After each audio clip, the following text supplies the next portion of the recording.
जय श्री राम एवरीवन। मैं हूं Kajal Yadav, BMS first year student and I am currently studying in Maharashtra.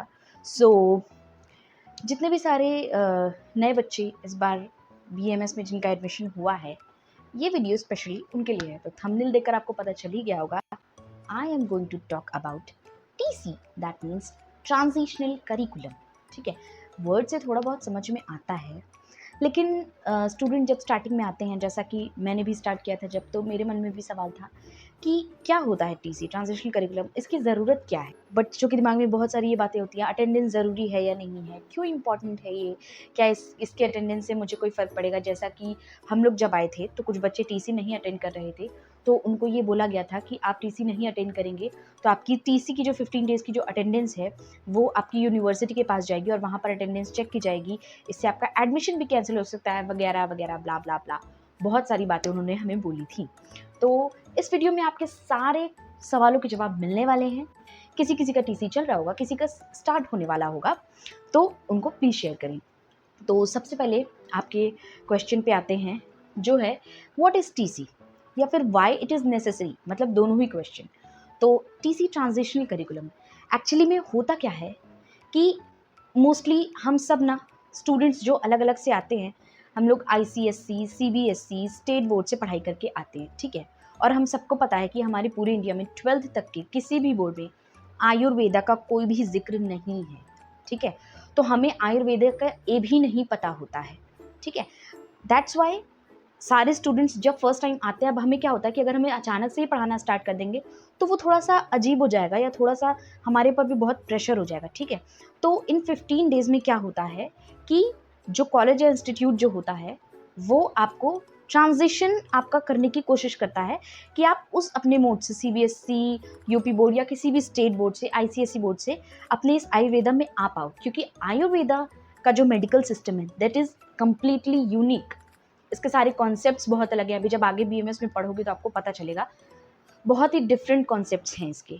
ठीक है, तो इसलिए वो 15 डेज़ में क्या करते हैं कि आपको आयुर्वेदा से मिलवाते हैं एक तरह से, है ना, कि आयुर्वेदा है क्या, आप इसमें पढ़ने क्या वाले हो। ठीक, अब मैं सेकंड पॉइंट जो है वो आपका ये बताती हूँ कि इसका ड्यूरेशन क्या होता है। तो ट्रांजिशनल करिकुलम पूरा 15 डेज़ का होता है, जिसमें कि फर्स्ट डे का आपका इंडक्शन प्रोग्राम होता है, जिसमें आपके पेरेंट्स को भी बुलाया जाता है और आपको भी बुलाया जाता है। जहाँ पर जो आपके जिस कॉलेज में आपका एडमिशन हुआ है वहाँ के जो चीफ होते हैं वो आपको अपने कॉलेज के बारे में बताते हैं।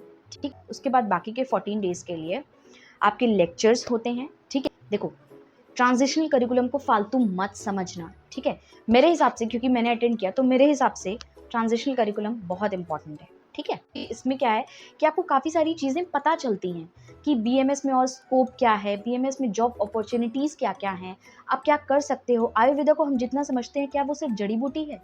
नहीं, मेरा point of view regarding Ayurveda को लेकर के काफ़ी ज़्यादा चेंज हुआ है आफ्टर ट्रांजिशनल करिकुलम। ठीक है, तो मे भी हो सकता है कि आप में से बहुत लोग का चेंज हो, आपको कुछ नई चीज़ें जानने को मिल। तो अभी मैं आपको बताती हूँ कि ट्रांजिशनल करिकुलम के ऑब्जेक्टिव्स क्या क्या हैं। तो सबसे पहला ऑब्जेक्टिव है ओरिएंटेशन ऑफ द कैंपस, यानी कि आप जिस कॉलेज में पढ़ते हैं उस कॉलेज का हेड कौन है, उस कॉलेज में अलग अलग डिपार्टमेंट कौन सा है, जैसे कि क्रिया डिपार्टमेंट, रचना डिपार्टमेंट। ठीक है, तो ये सारी चीज़ें क्या होती है, आपके कैंपस में लाइब्रेरी कहाँ है, आपके कैंपस में कौन सा डिपार्टमेंट किस फ्लोर पर है, हर्बल गार्डन कहाँ है, और आपके हर डिपार्टमेंट के चीफ कौन है। ये सारी चीज़ें आपको आपके कैंपस के उसमें बताई जाती हैं, जो कि आपके रिस्पेक्टिव डिपार्टमेंट्स के जो हेड होते हैं वो आपको बताते हैं। उसके बाद क्या होता है कि आपको आपके कॉलेज के जो भी रूल्स वगैरह होते हैं वो सारी चीज़ें इसमें बताई जाती हैं। आपको एंटी रैगिंग कमेटी के बारे में बताया जाता है, उनके रूल्स बताए जाते हैं। आपको सेफ्टी ऐप्स के बारे में बताया जाता है, आपको लाइब्रेरी फैसिलिटी के बारे में बताया जाता है। और एक बहुत इंटरेस्टिंग बात जो हमारे कॉलेज में है, अगर आप मतलब लाइब्रेरी इतने दिनों के लिए जाते हो, या फिर मैक्सिमम जो लाइब्रेरी अटेंड करता है, लाइब्रेरी में जाता है, पढ़ता है, तो उसको कुछ तो 1000 या फिर 1100 कुछ तो ऐसा प्राइज़ उसके लिए बनाया गया है। तो मुझे ये चीज़ काफ़ी अच्छी लगी। It may be motivating for other people, जो कि मेरे लिए भी था, मतलब अच्छा लगा मुझे सुनकर। तो मुझे लगा कि हाँ यार, कुछ तो मिल सकता है कम से कम। आई डोंट नो कि ये अदर कॉलेजेस में है या नहीं है, बट हमारे कॉलेज में ये है। उसके बाद आपको बेसिक लाइफ सपोर्ट, और फर्स्ट एड के बारे में बताया जाता है। बेसिक लाइफ सपोर्ट में बेसिकली आपको CPR, आपको पता ही होगा, आपने सुना होगा, नहीं पता है तो मैं बता रही हूँ, CPR के बारे में बताया जाता है। मैनिक्विन्स होते हैं जिन पर आपको प्रैक्टिस करके दिखाई जाती है और आपको भी मौका मिलता है वो परफॉर्म करने का। मैं इस वीडियो के लास्ट में वो डॉक्यूमेंट ऐड कर दूंगी जो मैंने NCISM की ऑफिशियल वेबसाइट से ही लिया हुआ है, ठीक है। उसमें TC के बारे में सब कुछ, आप चाहें तो उसको पढ़ सकते हैं, बट फिर भी मैं यहाँ पर बता रही हूँ क्योंकि सिर्फ पढ़ना, और मैंने जो TC क्योंकि मैंने अटेंड किया है पूरा, तो इसलिए आई थिंक मुझे लगा कि मुझे मेरी बातें या फिर किसी एक्सपीरियंस्ड इंसान की बातें आपको कुछ अच्छे से समझ में आएंगी, बट आप उस डॉक्यूमेंट को जाकर के पढ़ सकते हैं। और TC अटेंड करने से एक और चीज़ क्या होती है कि आपको ना कॉलेज की आदत पड़ जाती है, क्योंकि जैसे हमारे कॉलेज का टाइमिंग है कि हर दिन मतलब 6 घंटे हमें कॉलेज में बिताने होते हैं। हमारा 9 से 4:30 का कॉलेज होता है, ठीक है, तो लगभग 6 घंटे हमें बिताने पड़ते हैं। अब क्या होता है कि हम जब नीट की प्रिपरेशन करते हैं ना, तो देखो हम बहुत मेहनत करते हैं बिल्कुल, लेकिन कॉलेज में बैठने की या स्कूल में बैठने की हमारी आदत ही छूट जाती है। तो आई थिंक इस हिसाब से भी बहुत अच्छा है TC, आपको थोड़ी सी आदत पड़ जाती है। बोरिंग लगता है ऑब्वियसली, बट फिर भी थोड़ा बहुत वो आपको हेल्प करता है आगे जाके कॉलेज में लंबे टाइम तक बैठने के लिए।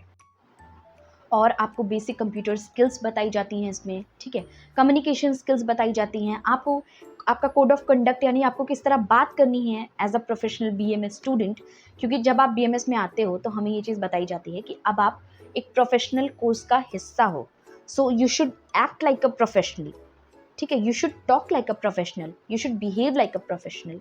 तो ये सारी चीज़ें हैं, हमें सिखाई जाती हैं। हमें जेंडर सेंसिटाइजेशन के बारे में बताया जाता है, ठीक है, जेंडर सेक्स के बीच में डिफरेंस, ये सारी चीज़ें होती हैं। प्लीज़ प्लीज़ मैं फिर से कह रही हूँ, ये मत समझना कि कॉलेज में जो ये चल रहा है, जो हर घंटे लेक्चर देने आ रहे हैं वो आपका सिर्फ टाइम ख़राब कर रहे हैं, नहीं, वो NCISM की तरफ से दिया हुआ है इसलिए वो ऐसा कर रहे हैं, ठीक है।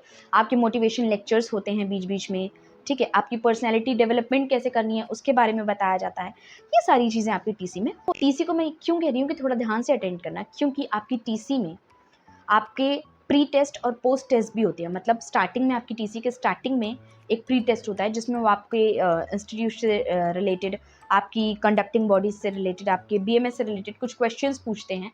उसके बाद वो आपका पोस्ट टेस्ट लेते हैं। पोस्ट टेस्ट में क्या होता है, फिर वो आपका फीडबैक देखते हैं कि हाँ अभी तक जो भी चीज़ बताया गया है वो आपने मतलब ध्यान दिया है या नहीं दिया, या फिर बच्चों को समझ में आया नहीं आया। उसमें सिंपल सिंपल क्वेश्चंस होते हैं, कोई बहुत ज़्यादा बड़े नहीं होते हैं, लाइक BMS का फुल फॉर्म बताओ, आप जिस कॉलेज में हो, मतलब इस कॉलेज में क्रिया डिपार्टमेंट किधर है, किस फ्लोर पर है, हर्बल गार्डन कहाँ है, या कितने हर्बल गार्डन है, इस तरह के ऐसे बहुत सिंपल सिंपल क्वेश्चन होते हैं। अगर आप थोड़ा सा ध्यान दोगे तो आप कर लोगे, ठीक है। ये सिर्फ फीडबैक के लिए होता है, it is not any mandatory test, ऐसा कुछ नहीं होता है, ठीक है। उसके बाद एक बहुत इंपॉर्टेंट चीज़ है संस्कृत।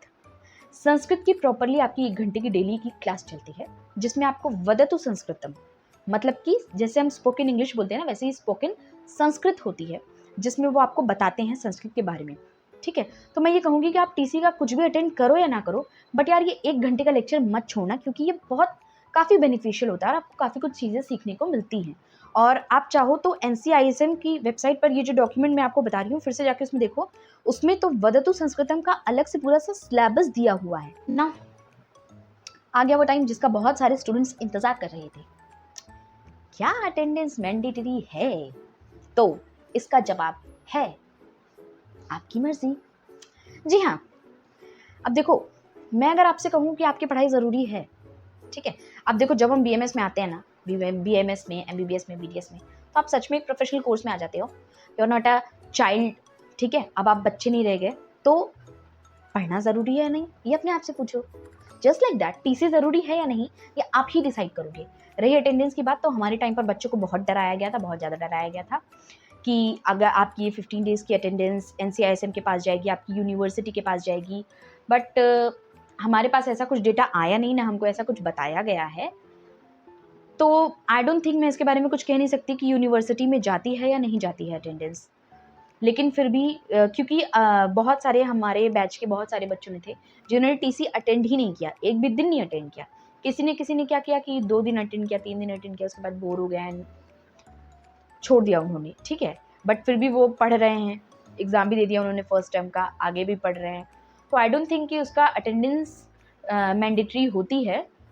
बट इन सब चीज़ों को एक साइड में रखो और आप ये देखो कि आप जो गेन करना चाहते हो वो मैंडेटरी है या नहीं है, ठीक है। और मैं फिर से कह रही हूँ कि संस्कृत का ज़रूर अटेंड करना है। और ये जितनी भी सारी चीज़ें मैंने इस वीडियो में बताई हैं, ये मैंने कहीं और से नहीं बताई हैं, ये मैंने पूरा डॉक्यूमेंट प्रॉपर पढ़ा है और उससे मैं आपको ये बता रही हूँ। सिर्फ अटेंडेंस का उसमें कुछ नहीं लिखा है, तो प्लीज़ अटेंडेंस का मत लेना। अटेंडेंस मैं अपने आइडिया से बता रही हूँ, ठीक है? आप चाहें तो उस डॉक्यूमेंट को जाकर के देख सकते हैं एक बार चीज़ें क्रॉस चेक करने के लिए, ठीक है? और फिर भी अगर आपको कोई डाउट होता है तो you can ask me in the comment section. Please comment करके अपनी प्रॉब्लम बताएं, मैं उसका आंसर देना अगर पॉसिबल होगा तो ज़रूर दूँगी। आगे मैं और वीडियोस लाती रहूँगी बीएमएस के लिए, तो चैनल को सब्सक्राइब करें, लाइक करें और अगर आपको ये वीडियो अच्छी लगी हो, इन्फॉर्मेटिव लगी हो तो प्लीज़ अपने फ्रेंड्स के साथ शेयर ज़रूर करें। Thank you so much. Bye.